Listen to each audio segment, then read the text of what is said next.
Yayılıp aleme feryadım harayım. Bir ümidim olsun her zaman arayım. Ay okşayım tenini saçını darayım. Öpüm şirin şirin yanlardan. Ne bilsin ağlamak çaremi hellimi. Öleceğim kalacağım bu sence belli mi? Ay şair kadınsan alın tesellimi. Satirlerden vararlardan Çeçim hevesimden dudaklardan. Ne hallara düştüm ne hallardan. Yorulmuşam ahı olanlardan. Öpüm nefesimden uzaklardan.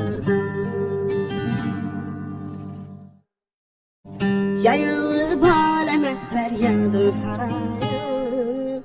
Bir ümidim olsun her zaman arayım. Ay okşayım tenini saçını darayım. Öpüm şirin şirin yanlardan. Ne bilsin ağlamak çaremi hellimi. Öleceğim kalacağım bu sence belli mi? Ay şair kadınsan alın tesellimi. Satirlerden vararlardan Çeçim hevesimden dudaklardan.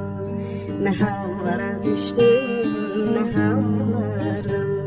Yorulmuşam ahı olan